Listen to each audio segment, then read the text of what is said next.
ભારતીય બહુજન હિતાય સંઘ દ્વારા જિલ્લા કલેક્ટરને આવેદનપત્ર પાઠવી આદિવાસી સમુદાય ઉપર થતા હુમલા અને હત્યાની ઘટનાઓ અટકાવવા તેમજ આદિવાસીઓનું બળજબરીથી વિસ્થાપન ન થાય તે માટે કડક પગલાં લેવાની માંગ કરવામાં આવી હતી। આવેદનપત્રમાં ખાસ કરીને નવસારી જિલ્લાના ડાબેલ ગામે આદિવાસી યુવાન પર થયેલા હુમલા બાદ તેનું મોત નિપજવાના બનાવનો ઉલ્લેખ કરવામાં આવ્યો હતો। આ ઘટનામાં સંડોવાયેલા આરોપીઓ હજુ સુધી પકડાયા ન હોવાનું જણાવી તેમને તાત્કાલિક ઝડપી કડક કાર્યવાહી કરવાની માંગ કરવામાં આવી હતી। સાથે જ મૃતક આદિવાસી યુવાનના પરિવારને ₹50 લાખનું વળતર આપવામાં આવે તેવી પણ રજૂઆત કરવામાં આવી હતી। આ ઉપરાંત અંબાજી તાલુકાના પાડલિયા ગામમાં બનેલી ઘટનાને પણ આવેદનપત્રમાં વખોડી કાઢવામાં આવી હતી।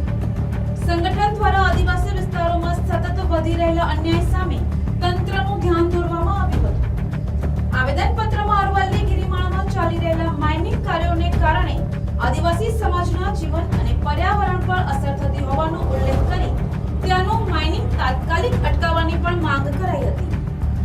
ભારતીય બહુજન હિતાય સંઘે ચેતવણી આપી હતી કે જો આદિવાસી સમાજને ન્યાય નહીં મળે અને તેમની સુરક્ષા માટે યોગ્ય પગલાં નહીં લેવાય તો આંદોલનનો માર્ગ અપનાવવાની ફરજ પડશે।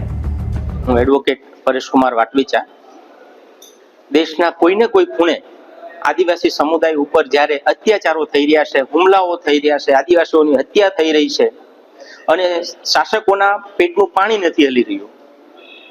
તાજેતરમાં નવસારીની અંદર કસાઈઓ દ્વારા એક હળપતિ યુવાનને બેરહેમીથી મારવામાં આવ્યો અને તેને મારતા અગાઉ 1 મહિના અગાઉ એની પત્નીએ પણ મારી નાખશે તે બાબતની ફરિયાદ પોલીસને કરેલી, તેમ છતાં કોઈ પોલીસે કાર્યવાહી નહીં કરી। ત્યારબાદ બેરહેમીથી મારવામાં આવ્યો ત્યારે પણ પોલીસે કોઈ આરોપીની ધરપકડ નહીં કરી અને એ બેરહેમીના મારના કારણે આ યુવાનનું અકાળે મૃત્યુ થયું। આ ઘટનાને અમે સખત શબ્દોમાં વખોડીએ છીએ। સાથે સાથે જ પરિવારને 50 લાખ રૂપિયાની સહાય ચૂકવવામાં આવે એવી પણ અમે માંગણી કરી છે। અમારા આવેદન પત્રમાં અંબાજીની અંદર પાડલિયા ગામે વનતંત્ર અને પોલીસ તંત્રએ આદિવાસી સમુદાય ઉપર હુમલાઓ કરીને એમના ઘરો તોડી નાખ્યા અને 40 જેટલા આદિવાસી ભાઈ બહેનને ઘાયલ કર્યા તે ઘટનાને પણ અમે સખત શબ્દોમાં વખોડીએ છીએ। સાથે સાથે પાડલિયા ગામના જે આદિવાસી પરિવારોમાં ભોગ બનનાર છે તેને પણ 25 લાખ રૂપિયા સહાય ચૂકવવામાં આવે દરેક પરિવારને અને ઘર બનાવી આપવામાં આવે, ખેતી માટેની જમીન ફાળવી આપવામાં આવે જેથી કરીને આદિવાસી સમુદાયના લોકો ત્યાં રોજગારી મેળવી લે તેવી પણ અમે આવેદન પત્રમાં માંગ કરી છે। તાજેતરની અંદર નામદાર સુપ્રીમ કોર્ટે એક ખૂબ જ નિરાશાજનક ચુકાદો આપ્યો છે।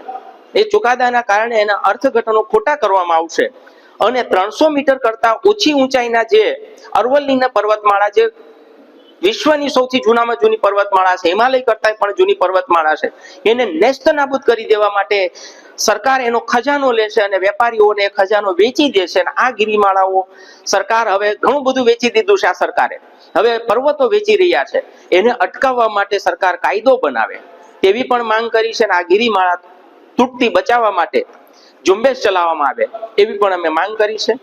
ભારતના સંવિધાને જે આપણને અધિકારો આપ્યા છે એ સંવિધાનનું સંપૂર્ણ અમલીકરણ થાય તે માટે કલેક્ટર સાહેબને સંબોધીને આવેદન પત્ર આપવામાં આવ્યું છે। જય ભીમ, જય જોહાર।